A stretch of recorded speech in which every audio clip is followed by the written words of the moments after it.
Clearly, Israel does remain so exceptionally vulnerable, so exceptionally subjected to grave and relentless threats of all kinds, and the incubator, as we heard,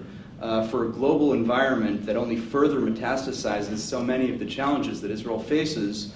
can often be found in none other than the UN. And you know, Israel was born with an exceptional commitment to its relationship with the UN. Most people would be surprised to be reminded or to learn that Israel's fairly short, certainly relative to ours in this country, fairly short Declaration of Independence positively references the UN not once or twice but 7 times. But with that positive process of decolonization that we saw in our world in the second half of the last century came a far less positive and certainly a very problematic trend of swelling the membership of the UN, specifically the UN General Assembly, with many non-democracies, or at the very least with those inclined to pursue the short-term advantages of joining alliances against a lone, beleaguered democracy like Israel. And so with nearly 60 of currently 193 UN member states comprising the Muslim bloc alone, anti-Israel states have used an automatic majority, a virtual automatic majority, to exploit the UN's democratic trappings in order to establish a narrative maligning Israel and certainly to single it out for isolation and for discrimination, for second-class citizenship, to be blunt. And in practice, as Professor Kotler noted,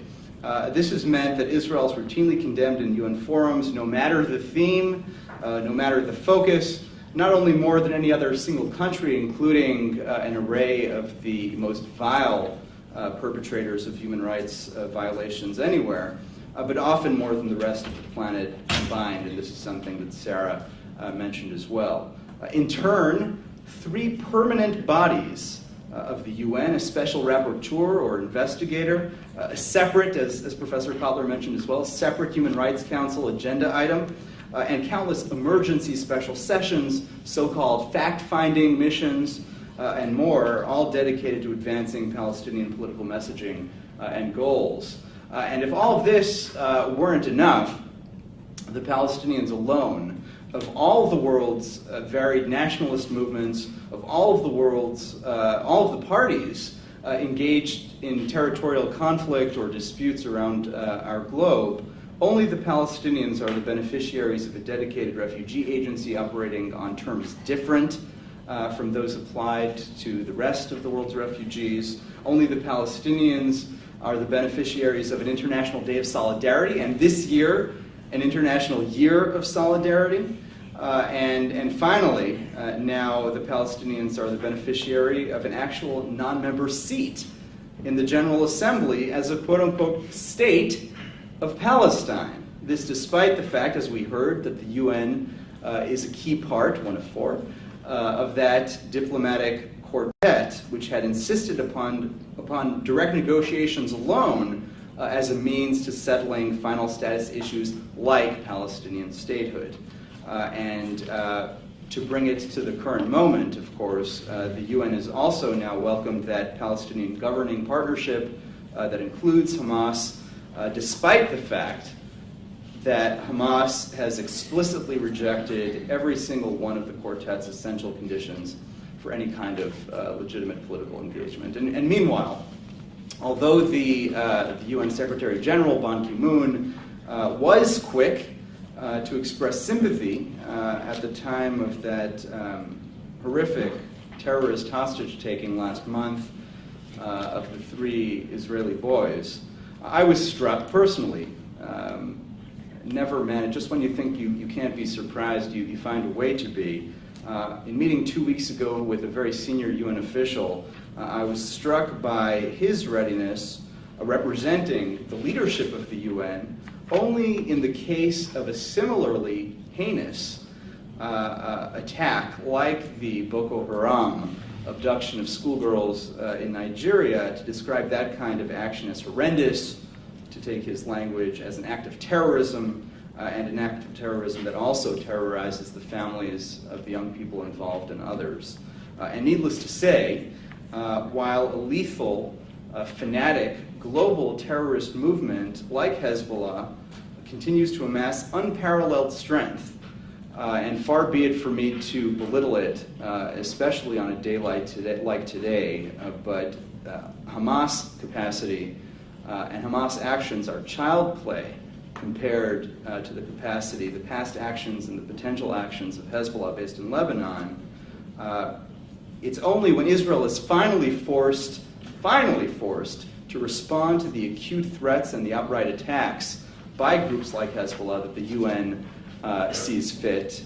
to respond. And it goes without saying, as a few previous speakers have alluded to, that few at the UN are given any pause by the fact that far more Arab civilians and others have been killed in just 3 years of that terrible violence in Syria than in all the 70 to 100 plus years of the Arab-Israeli conflict combined. And it's important to understand, if we don't already, that the impact of UN treatment of Israel is not benign or limited to its halls. And it certainly, as Professor Kotler said, impacts the UN as much as it does any one of its member states. Despite that UN membership in the International Peacemaking Quartet, the Diplomatic Quartet, the immediate past Special Rapporteur on the rights of the Palestinians, Richard Falk, expressly advocated boycott, divestment, and sanctions measures against Israel rather than diplomacy. And last month, of course, particularly for those of us involved in interreligious affairs, we saw the latest adoption of these kinds of tactics in the Presbyterian Church USA, one of several denominations that, reflecting, I have to say, fairly clever and fairly effective Arab framing of UN resolutions as being the very source of what they call international legitimacy, these denominations invoke as authoritative UN opinions such as those on the security fence. At the end of May, just a month and a half ago, I was in Israel for the otherwise largely positive and important visit of Pope Francis there. And his unexpected stop, mentioned earlier by Richard, at that particularly ill-advised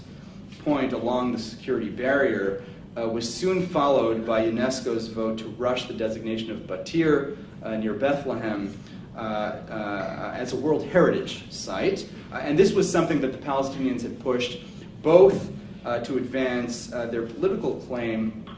to the region around Jerusalem, but also, of course, although this was not acknowledged by the press, to challenge the very presence in the region of Batir, or to take its ancient name, Beitar,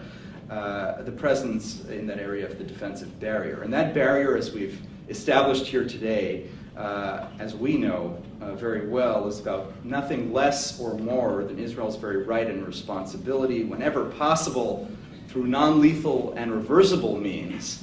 in stark contrast with acts of terrorism, to shield its citizens of all backgrounds, Jewish, Christian, Muslim, and other, and by extension, their neighbors, from new outbreaks of horrific bloodshed. And dangerously, if the PA president, Abbas, proceeds to build upon his past and threatened confrontational steps toward unilaterally joining UN bodies and treaties, we might yet see progression from the advisory opinion of the International Court of Justice 10 years ago, which questioned effectively Israel's right of self-defense, to all-out lawfare at the International Criminal Court, which could be used to practically impede Israel's ability to protect life. And it goes without saying that any additional Palestinian escalation at the UN would involve making good on the remarkably open, the brazenly open threat by Abu Mazen that face of the moderate, relatively moderate wing of Palestinian politics. This was a threat published in an op-ed in the New York Times 3 years ago, almost to the day, to further, in his own words, internationalize the conflict with Israel. And as we've heard, undoubtedly this would mean, as at Durban, new efforts to revive that most perverse canard that Zionism is racism, and to seek to apply to the world's only democratic Jewish state the very fate and the very treatment afforded apartheid South Africa. And now to close,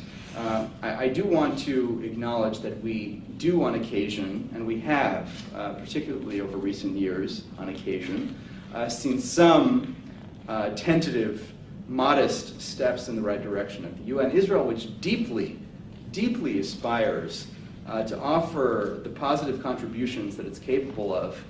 in the international arena, has just recently, for the first time, been granted somewhat more equal admission to a UN regional working group, as Ambassador Harper noted. It's been elected just recently to a few, again, relatively modest UN posts, and it's even managed to push through some positive substance at the UN, inevitably in the face of Arab resistance, despite specifically being unrelated to the divisiveness and the contentiousness of the conflict. But all that said, the UN clearly remains ripe for use as a political tool against Israel by its adversaries, with consequences that can hurt both the people of Israel and any prospects for progress and reconciliation in the region. And so if Israel, as Israel is forced on this day, yet again,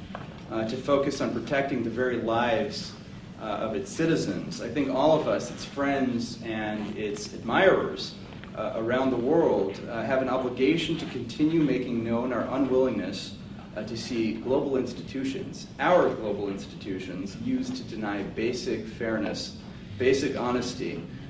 used to make peace even more remote and even more elusive. And I'm confident, really, that the type of conversation that we're having here today, brought together by Richard and colleagues, is precisely the kind of one that will be a vital part of holding the UN accountable to its own founding values and its own essential mission. So thank you all very much.